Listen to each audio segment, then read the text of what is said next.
Captain Jake Morrison sat at his desk reading the day's reports. The USS Discovery floated quietly in space near a new planet called Kepler 442c. His crew had been studying the planet for 3 weeks now. It looked perfect for life, but they had not found any signs of people living there. Jake rubbed his tired eyes and reached for his coffee cup. The hot liquid had gone cold hours ago, but he drank it anyway. Being a ship captain meant long days and little sleep. He was about to close the reports when something strange happened. The air in front of his desk began to shimmer like water. Jake dropped his cup and watched as the shimmer grew bigger. A bright blue light filled his room. Then, like magic, a doorway appeared in the empty air. Jake's hand moved to the alarm button on his desk, but he stopped when he saw what came through the doorway. A woman stepped into his room. She was tall and beautiful, with skin that glowed blue like the ocean. Her hair was long and silver, and it seemed to move on its own. But what shocked Jake the most was that she wore no clothes at all. The woman looked around his room with curious eyes. She seemed calm, as if teleporting into strange places was normal for her. Jake sat frozen in his chair, not sure what to do. "Hello?" the woman said in perfect English.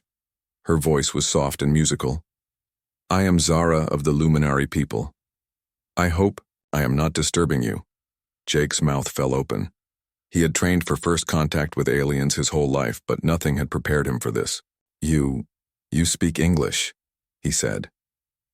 Zara tilted her head. "Your language is simple to learn when you understand energy patterns. I have been listening to your ship's communications for several days." Jake stood up slowly, keeping his hands where she could see them. "I'm Captain Jake Morrison of the USS Discovery. Welcome aboard."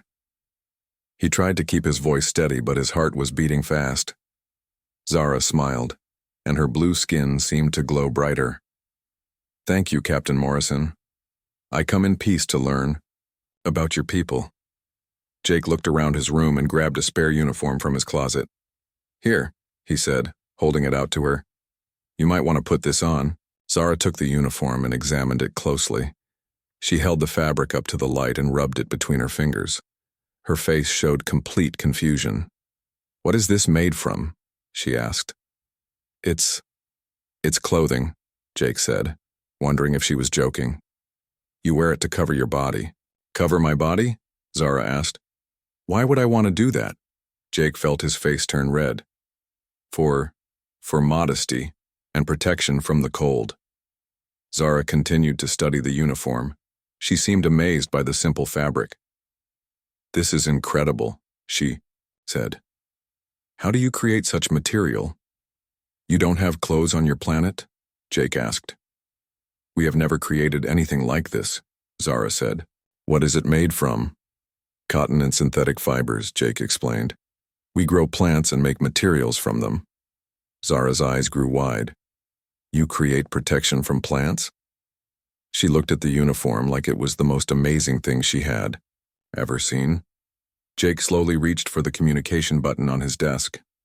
"Computer, contact Dr. Lisa Wang and Lieutenant Alex Carter. Have them come to my quarters immediately." "Yes, Captain," the computer replied. Zara was now holding the uniform up and looking through it. "The way the fibers are woven together. This is brilliant engineering." "It's just a uniform," Jake said. "Don't your people wear anything?" "We do not need such things," Zara explained. "Our planet provides everything we need. The temperature is always perfect, and our skin protects us from harm." The door to Jake's quarters opened and Dr. Lisa Wang rushed in, followed by Lieutenant Alex Carter. They both stopped when they saw Zara. "Captain, what's the situation?" Alex asked, his hand moving to his weapon. "Stand down, Lieutenant," Jake said quickly. "This is Zara. She's a visitor." Dr. Wang stepped forward, her scientific mind already working. "Amazing," she whispered. "First contact." Zara looked at the new arrivals and noticed their clothing. "You all wear these fiber creations," she observed. "Is this normal for your species?" "Yes," Dr. Wang said slowly. "All humans wear clothes." "Fascinating," Zara said. "On my world, We never developed such technology. Alex looked confused. Technology? It's just cloth. Zara shook her head. You take raw materials from your environment and transform them into protective barriers. This shows incredible innovation. Jake and his crew exchanged glances. They had always thought of aliens as having better technology than humans. But this advanced being who could teleport through space was amazed by simple clothes. How did you get here? Dr. Wang asked. Zara pointed to where the shimmering doorway had been. I opened a pathway through space. It is a simple matter of bending energy. Simple? Alex said. You can teleport across the galaxy, but you've never made clothes. Your species developed differently than ours, Zara said. We learned to control energy and matter directly. But you learned to reshape your environment to meet your needs. Both paths show intelligence. Jake sat back down in his chair, trying to process everything. Why did you come here? My people detected your ship, Zara explained. We wanted to learn about the beings who could travel between stars using metal vessels instead of energy portals. You've been watching us? Alex asked, still suspicious. Only your ship's communications, Zara said. We learned your language and customs. When I saw images of your crew, I noticed the strange coverings you wear. I had to see them for myself, Doctor. Wang pulled out her tablet and began taking notes. This is incredible, Captain. She came here just to study our clothes. Zara nodded enthusiastically. The concept is revolutionary to us. Creating artificial protection instead of adapting your bodies or environment. Jake looked at the uniform Zara still held. He had never thought of clothes as revolutionary before. To him, they were just normal. But seeing Zara's amazement made him realize that humans might be more clever than they thought. Would you like to learn more about our clothing? Dr. Wang asked. Zara's eyes lit up. Very much so. And perhaps you would like to learn about energy manipulation? Jake smiled for the first time since Zara appeared. Maybe this unexpected meeting would be good for both their peoples. He activated the ship-wide communication system. All hands, this is the captain. We have made first contact with an alien species. Prepare for cultural exchange protocols. As the crew began to respond, Jake looked at Zara, who was still studying the uniform with wonder. Sometimes the most important discoveries came from the most unexpected places. The main meeting room of the USS Discovery was full of excited crew members. Captain Jake Morrison had called together his best people to meet with Zara. Dr. Lisa Wang sat across from the blue-skinned alien, while Dr. Kevin Mills, the ship's expert on cultures, sat next to her with his notebook ready. Zara had finally agreed to wear the uniform Jake gave her, though she kept touching the fabric like it was made of magic. Chief Engineer Rosa Martinez stared at Zara with wide eyes, amazed by the technology that brought her to their ship. Please tell us about your people, Dr. Wang said gently. Zara smiled and looked around the room. We are called the Luminari. We have lived on our world for thousands of your years. Our planet is very different from what I see in your memories. You can read our memories? Lieutenant Alex Carter asked, his hand moving toward his weapon again. Not read, Zara explained. But I can sense the energy patterns from your thoughts about your home. Your world seems harsh and dangerous. Dr. Mills leaned forward. What is your world like? Perfect, Zara said simply. The temperature never changes. There are no storms, no dangerous animals, no diseases. Our cities control the environment completely. That sounds wonderful, Dr. Wang said. But how do you explore new places? Zara looked confused. Why would we want to? Our cities provide everything we need. The humans in the room exchanged surprised looks. Rosa Martinez spoke up. But don't you want to see what's beyond your cities? Mountains, oceans, different lands. Our world has such places, Zara said. But they are uncomfortable. Too hot or too cold, too wet or too dry. Why go to uncomfortable places when our cities are perfect? Dr. Mills wrote quickly in his notebook. So your people stay in controlled environments? Yes, Zara nodded. We build what we need with energy. Manipulation, food, shelter, art, all created from pure energy.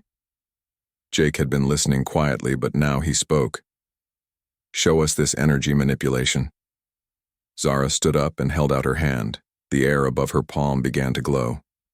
Slowly, a beautiful flower made of pure light appeared. It looked real, but when Dr. Wang reached out to touch it, her hand passed right through. Amazing, Rosa whispered. How do you do that? We learned to control the basic forces of existence, Zara explained.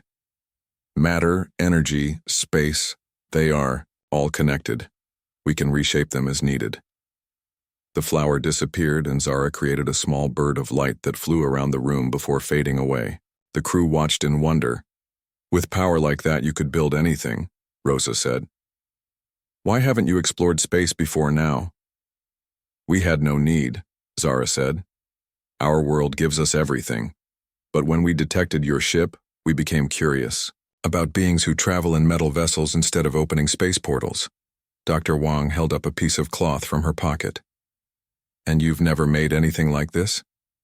Zara examined the cloth carefully. Never. We shape energy directly. But this is taking dead material and giving it new purpose. Incredible. It's just fabric, Alex said. Humans have made clothes for thousands of years. Thousands of years. Zara's eyes grew wide. You have been creating these protective barriers for so long? Even longer, Dr. Mills explained. First, we used animal skins, then plant fibers, then synthetic materials. Zara sat down heavily. Your people take materials from your environment and reshape them for protection and comfort. We never thought of such a thing. But you can create energy flowers, Dr. Wang pointed out. That's much more advanced. Perhaps, Zara said slowly. But your method allows you to carry protection with you anywhere. Our energy barriers only work near our cities. Jake was beginning to understand something important. You mean you can't use your energy powers everywhere? The further we get from our city power sources, the weaker our abilities become, Zara admitted. That is why we never explored the wild places of our world. Rosa leaned forward excitedly. But with clothes, we can go anywhere. Hot deserts, cold mountains underwater, even space. Yes, Zara said, touching her uniform again. This simple creation allows you to survive in any environment. No wonder your species reached the stars. Dr. Mills looked up from his notes. Your people are more advanced in some ways, but humans are more adaptable. Adaptable? Zara repeated the word slowly. Yes, that is the right word. You change yourselves to fit the environment, instead of changing the environment to fit you. Jake stood up and walked to the window showing the stars outside. We had to adapt. Our planet has dangerous weather, wild animals, diseases. We learned to make tools and clothes to survive. And that made you stronger, Zara said, with wonder in her voice. In some ways, Dr. Wang agreed. But your people learned to control forces we can barely understand. Zara created another light bird, this one flying to land on Jake's shoulder. Perhaps we can teach each other. What do you mean? Jake asked. My people could learn about adaptation and exploration from you, Zara explained, and we could teach you about energy manipulation. Rosa's eyes lit up. Energy manipulation could revolutionize our space travel. We could build better ships, faster engines, and clothing could let your people explore their own world, Dr. Wang added. You could discover new places, new resources. Zara stood up and walked to the window. She looked out at the stars for a long moment. I must contact my people, she said finally. They need to know about your incredible innovations. Will they believe you? Alex asked. Zara smiled. When I show them this uniform and explain how it works, they will be amazed. Simple materials woven together to create protection. It will seem like magic to them. Jake laughed. And your energy manipulation seems like magic to us. Then we are even, Zara said. Dr. Mills closed his notebook. This could be the beginning of a wonderful friendship between our peoples. But first, Zara said, I must learn more about these clothing creations. How many different types do you have? Dr. Wang smiled. Oh, we have clothes for every situation. Winter coats for cold weather, swimsuits for water, work clothes for different jobs, formal clothes for special occasions. Zara's mouth fell open. Different clothes for different situations? And that's just the beginning, Rosa added. We have protective suits for dangerous environments, spacesuits for working outside the ship, even special clothes for sports and exercise. Zara sat down again, looking overwhelmed. Your people have created an entire science around environmental adaptation. We never thought of it that way, Jake said. To us, it's just normal. Nothing about your species is normal, Zara said with admiration. You are the most adaptable beings I have ever encountered. Dr. Wang pulled out her tablet. Would you like to see pictures of different types of clothing? Yes, please, Zara said eagerly. As Dr. Wang began showing images of various clothes, Zara's amazement grew. She asked detailed questions about materials, construction, and purpose. The crew realized they were witnessing something special, a highly advanced alien species learning from human creativity. Jake watched Zara study images of raincoats and snow boots with the same intensity his scientists studied alien technology. For the first time, he felt proud of humanity's simple innovations. Maybe being adaptable was just as valuable as being technologically advanced. Captain, Zara said suddenly, would it be possible for me to see how these clothes are made? I think we can arrange that. Jake smiled. And maybe you can show us more about energy manipulation. Zara's skin glowed brighter with excitement. Yes, I would like that very much. As the meeting continued, both the humans and their alien visitor began to realize they had much to learn from each other. Sometimes the most advanced technology was also the simplest. Dr. Sam Chen had been working in his laboratory for 3 hours straight. The materials scientist could not stop thinking about what Zara had told them. An entire civilization that never invented clothing seemed impossible to him. He looked up from his microscope when Captain Jake Morrison entered the lab with Zara and Dr. Wang. The alien woman was still wearing the uniform, but now she also carried a small bag made of canvas that Rosa Martinez had given her. Dr. Chen, Jake said, Zara wants to understand how we make different materials. Sam put down his tools and smiled. I'd be happy to explain. What would you like to know? Zara held up the canvas bag. This engineer Rosa gave me this container. She said it was made from plant fibers like my uniform, but it feels different. That's canvas, Sam explained. It's made from cotton, but the fibers are woven more tightly together. That makes it stronger. You can change the properties by changing how you weave? Zara asked with excitement. Exactly, Sam said. Watch this. He showed her several fabric samples. This silk is smooth and light. This wool is warm and soft. This synthetic material is waterproof. Zara touched each sample carefully. Different materials for different purposes. Dr. Wang pulled up images on her tablet. Sam, show her how clothing helped humans spread across Earth. Sam nodded and activated the lab's holographic display. Pictures of Earth appeared in the air. Humans started in warm areas of Africa, he began. But as we grew in numbers, we needed to find new places to live. The display showed maps of human migration across the globe. Without clothes, we could only live in warm places, but when we learned to make fur coats and leather boots, we could move to colder regions. Zara watched the images with fascination. Clothing allowed you to live anywhere on your planet? Yes, Sam continued. We made special boots for walking on ice, thick coats for cold mountains, light clothes for hot deserts. Each new type of clothing opened up new places to explore. This is incredible, Zara whispered. Your entire civilization spread because of fabric? Jake spoke up. Not just that. Clothes led to other inventions too. Sam changed the display to show sailing ships. We learned to make big pieces of cloth called sails. The wind would push against them and move our boats across the oceans. You used fabric to travel? Zara asked in amazement. And for protection, in war, Dr. Wang added. Armor to stop weapons, camouflage to hide from enemies. The display showed soldiers in different types of gear throughout history, Zara studied each image carefully. Your people weaponized clothing, she observed. Sometimes, Jake admitted. But we also used it for art and expression. The display showed colorful traditional clothes from different cultures around the world. Zara's skin began to glow brighter as she became more excited. You use clothing to show who you are, where you come from? Exactly, Sam said. A Scottish kilt, a Japanese kimono, an Indian sari. Each tells a story about the person wearing it. Commander Beth Stone entered the lab at that moment. Jake's first officer had been studying the reports about Zara and looked concerned. Captain, I need to speak with you privately, Beth said. Commander Stone, this is Zara, Jake introduced them. Zara, my first officer. Zara examined Beth's uniform with interest.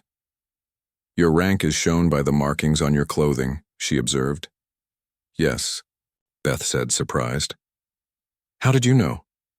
The small differences in your uniform compared to others tells me you have authority, Zara explained.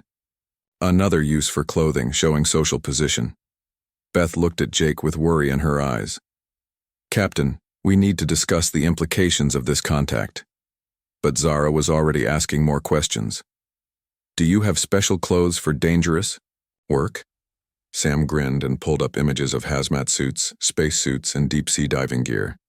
We have protective clothing for every dangerous environment you can imagine. This is why you can work in space, Zara realized. Your metal suits create a safe environment around your bodies. Spacesuits are like portable life support systems, Dr. Wang explained. They give us air to breathe and protect us from radiation and cold. Zara walked around the holographic display, studying each image. Your people learn to carry your safe environment with you wherever you go. What about your people? Sam asked, how do you protect yourselves in dangerous places? We do not go to dangerous places, Zara said simply. Our energy barriers only work near our cities. If we travel too far from home, we lose our protection. Commander Stone stepped forward. You mean your advanced technology only works in certain areas? Yes, Zara nodded. Our power comes from great energy generators in our cities. The further we travel, the weaker our abilities become. Jake began to understand something important. So your people have never explored the wild areas of your own planet? There was no need, Zara said, and it would be dangerous without our energy protection. But with clothes, you could explore anywhere, Dr. Wang pointed out. Zara's eyes grew wide. You are right. Simple fabric could allow my people to see parts of our world we have never visited. Sam pulled up more images. Look at this. Thermal underwear for extreme cold, cooling vests for extreme heat, diving suits for underwater exploration. Each piece of clothing solves a specific environmental problem, Zara said with growing excitement. Commander Stone looked thoughtful. Your people have incredible technology, but you're limited by its range. Humans have simpler technology, but we can take it anywhere. Yes, Zara said. You are truly adapted for exploration and survival. Jake watched as Zara continued to study the clothing images. What do you think your people would say if you told them about this? Zara was quiet for a moment. They would not believe me at first. We have always thought that direct energy manipulation was the highest form of technology. Both approaches have value, Dr. Wang said diplomatically. Perhaps, Zara agreed. But your method allows unlimited exploration. Ours keeps us safe but confined. Sam had an idea. What if we combined both approaches, your energy manipulation with our materials science? How do you mean? Zara asked. Well, what if we could weave energy patterns into fabric? Sam suggested. Create clothes that adapt to any environment automatically? Zara's skin began to glow so brightly that the humans had to squint. That could work. Energy-infused materials that respond to environmental changes. Commander Stone stepped closer. Captain, this conversation is getting into advanced technology sharing. We should contact Earth Command. But Jake was focused on the bigger picture. Zara, do you think your people would be interested in learning about clothing? Very interested, Zara said without hesitation. If simple fabric could let us explore our entire world, it would change everything for the Luminari. And if we could learn energy manipulation, Sam added, it would revolutionize human space travel. Dr. Wang looked between them all. This could be the beginning of a true partnership between our species. Zara nodded enthusiastically. I must contact my people immediately. They need to understand what your clothing represents. What does it represent? Jake asked curiously. Zara held up the canvas bag Rosa had given her. Freedom. The freedom to go anywhere, do anything, explore everything. Your simple fabrics represent the ultimate tool for discovery. Commander Stone shook her head in amazement. Who would have thought that clothes would impress an advanced alien civilization? Sometimes the simplest solutions are the most powerful, Dr. Wang observed. Zara looked around at all the humans in the lab. Your species learned to adapt the environment to yourselves, instead of adapting yourselves to the environment. That kind of thinking is revolutionary. Jake smiled. And your energy manipulation is revolutionary to us. Then we both have much to learn from each other, Zara said with a smile that made her blue skin glow softly. As the group continued to discuss the implications of their meeting, Jake realized that this first contact was unlike anything anyone had expected. Instead of being awed by alien technology, they were teaching an advanced civilization about the power of simple human ingenuity. Sometimes the most important discoveries came wrapped in the most ordinary packages. The communication room of the USS Discovery buzzed with activity. Zara stood in the center, her skin glowing bright blue as she prepared to contact her home world. Captain Jake Morrison and his senior officers watched nervously as she raised her hands and began to manipulate the energy around her. A shimmering portal opened in the air, but this time it showed images instead of allowing travel. Through the portal, the humans could see a beautiful city made of crystalline light. Tall spires reached toward a perfect purple sky, and beings with blue skin like Zara moved gracefully through the streets. Council of Sciences, Zara spoke into the portal. I request immediate audience. Soon, 5 luminari appeared in the portal's view. They looked older than Zara, with longer silver hair and skin that pulsed with deeper blue colors. One of them, who seemed to be their leader, spoke in a musical voice. Scout Zara, your report comes early. Have you learned about the metal ship travelers? Much more than expected, Honored Counselor Theron, Zara replied. These humans possess technology that could revolutionize our society. The council members looked skeptical. Through the portal, the humans could see them exchanging doubtful glances. What technology could primitive space travelers possess that we do not? Another council member asked. Zara held up the uniform she still wore. They have created portable environmental protection. Observe. She pulled off the jacket and put it back on several times, showing how it worked. This simple creation allows them to survive in any environment their planet offers. The council stared in silence. Finally, Counselor Theron spoke. What is it made from? Plant fibers woven together, Zara explained. They take raw materials from their environment and reshape them for protection. Impossible, said a third council member. No civilization develops useful technology from dead plant matter. Dr. Lisa Wang stepped forward. Captain, may I? Jake nodded, and Dr. Wang addressed the council. Honored counselors, I am Dr. Wang, of the human vessel. Perhaps I can demonstrate. She pulled out a raincoat from the emergency supplies. This fabric repels water. She poured a cup of water over the coat, and the water rolled off without soaking through. The council members' eyes grew wide. Dr. Wang continued, showing them thermal clothing, work gloves, and safety gear. Each type serves a different purpose. Protection from cold, heat, water, chemicals, or physical damage. Counselor Theron leaned forward in the portal view. And your people can travel anywhere with these portable protections? Yes, Jake said. We've explored every environment on our planet. Hot deserts, frozen wastelands, deep oceans, high mountains.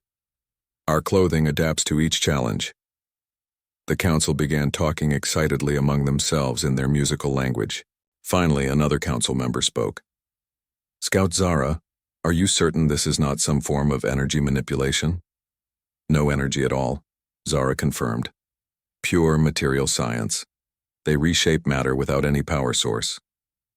Remarkable, Counselor Theron admitted. We confess this challenges our understanding of technological development.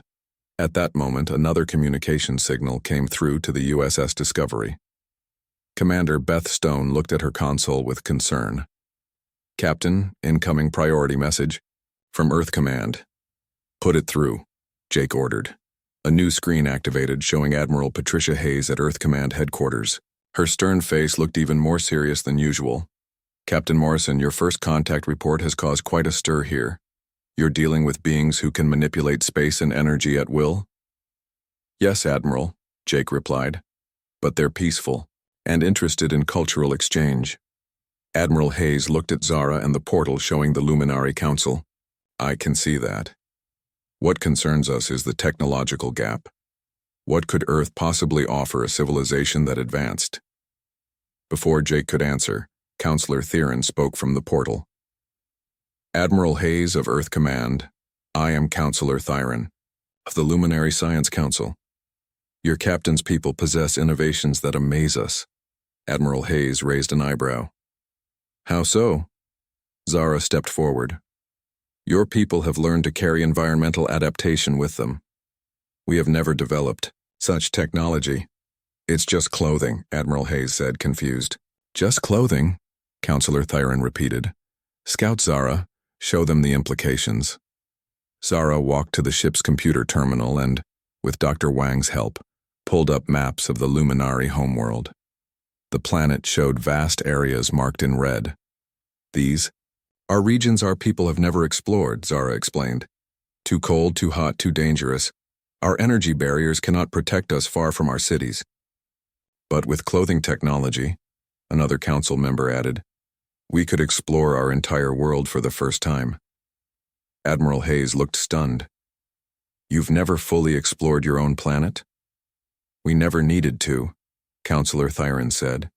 Our cities provide everything we require.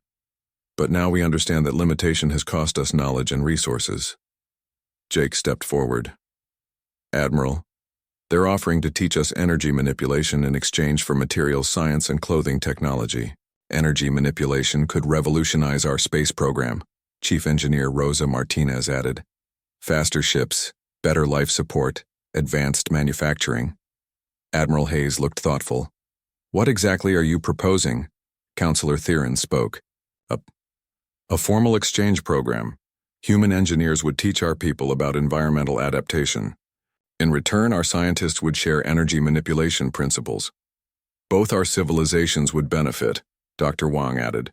They could explore their world. We could improve our space technology. Admiral Hayes was quiet for a long moment. This is unprecedented. We've never had the opportunity for mutual technological exchange with an alien species.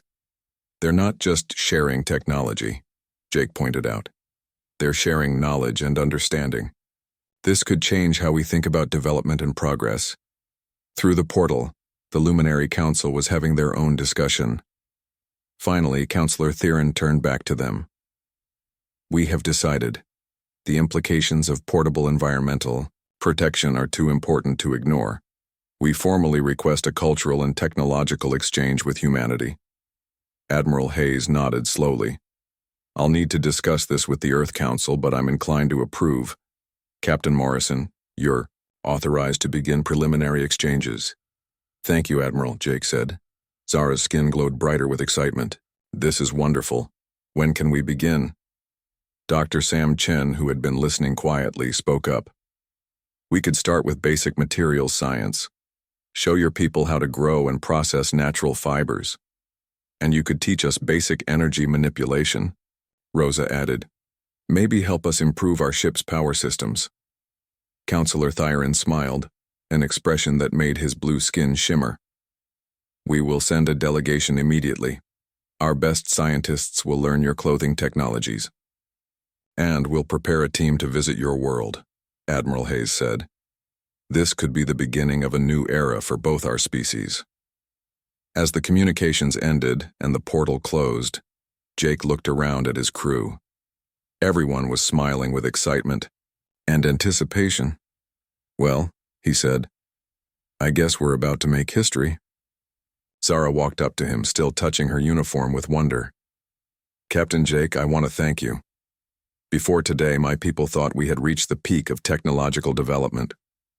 And we thought the same thing, Jake replied.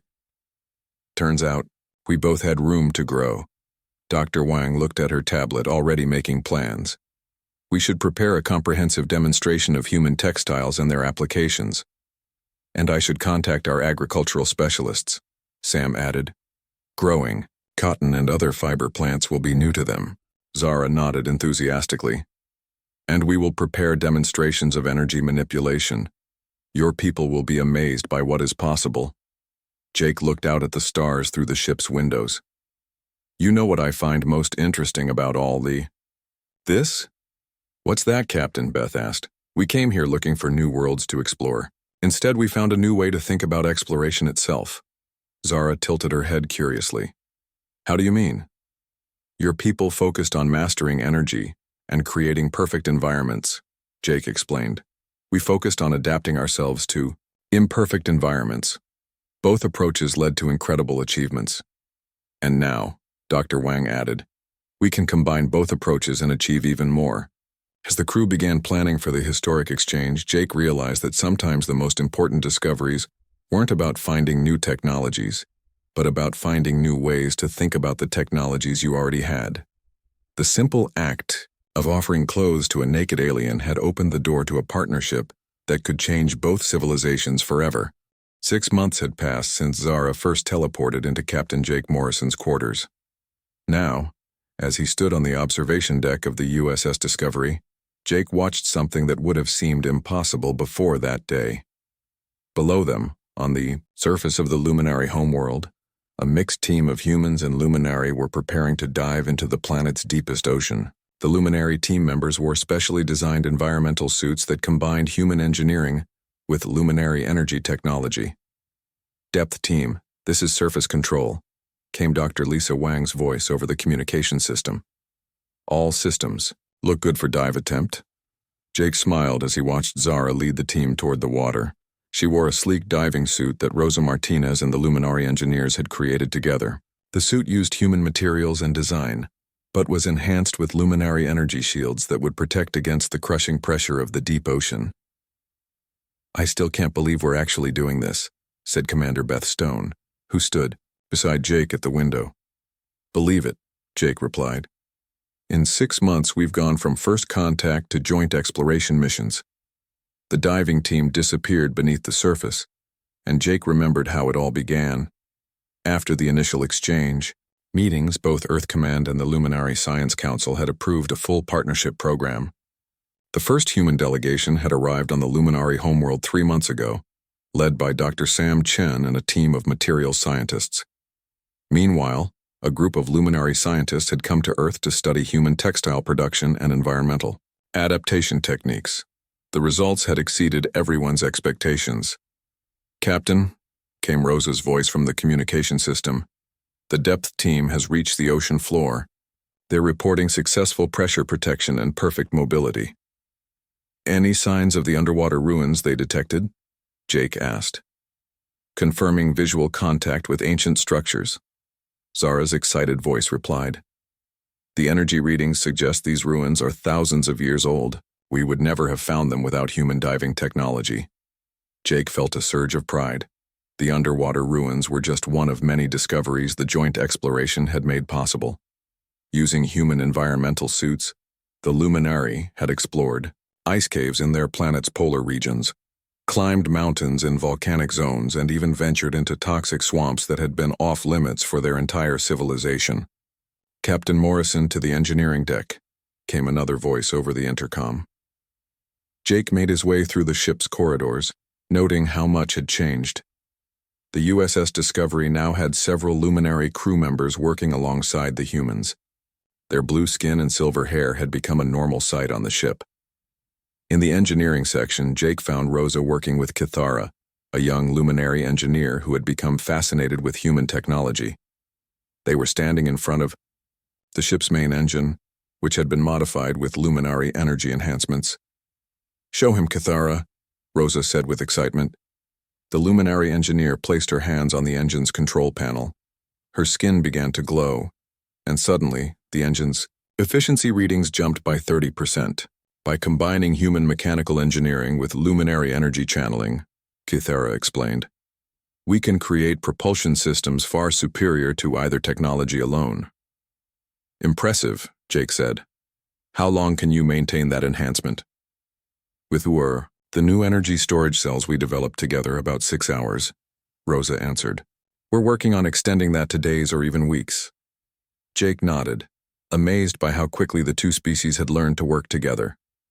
The partnership had produced innovations neither side could have achieved alone. His communication device beeped with a message from Earth Command. "Captain, you have an incoming call from Admiral Hayes." Jake made his way to the communication room, where Admiral Hayes appeared on the main screen. Behind her, he could see several luminary scientists working with human researchers.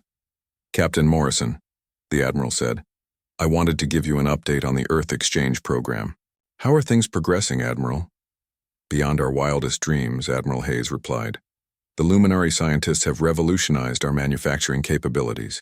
We can now create materials at the molecular level, and our textile experts have taught them to produce environmental protection gear that's opening up entirely new areas of their homeworld for exploration." "That's wonderful news," Jake said. "But that's not why I'm calling," Admiral Hayes continued. "We've received a request from the Luminary Council. They want to establish permanent research stations on Earth, and they're offering to help us build similar stations on their world." Jake's eyes widened. "Permanent stations?" "It gets better," Admiral Hayes smiled. "They're also proposing joint exploration missions to other star systems. With their teleportation technology and our environmental adaptation capabilities, we could explore planets that neither species could handle alone." Jake felt a thrill of excitement. The partnership that had started with a simple uniform was growing into something that could reshape both civilizations. "There's one more thing," Admiral Hayes added. "Zara has specifically requested to serve as the first luminary officer on a human starship. She wants to continue working with your crew." "I'd be honored to have her," Jake said immediately after. The communication ended. Jake made his way back to the observation deck. The diving team had returned to the surface, and he could see them celebrating their successful mission. Dr. Wang's voice came over the intercom. "Captain, you might want to see this. The underwater ruins contain technology that predates both human and luminary civilizations. We may have found evidence of a third spacefaring species." Jake smiled to himself. 6 months ago, he had been reading routine reports in his quarters, thinking about how quiet space exploration had become. Now they were discovering ancient civilizations and building partnerships that could last for generations. The door to the observation deck opened and Zara entered, still wearing her diving suit. Her blue skin was glowing with excitement. "Captain Jake," she said, "the ruins contained writings we can partially translate. They describe a species that combined biological adaptation with technological enhancement, like what our peoples are learning to do together." "Maybe we're not the first to discover the benefits of cooperation," Jake suggested. "Perhaps not," Zara agreed.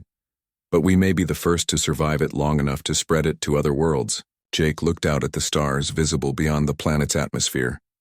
"Zara, when you first appeared in my quarters, did you ever imagine it would lead to all this?" Zara laughed, a musical sound that made her skin shimmer.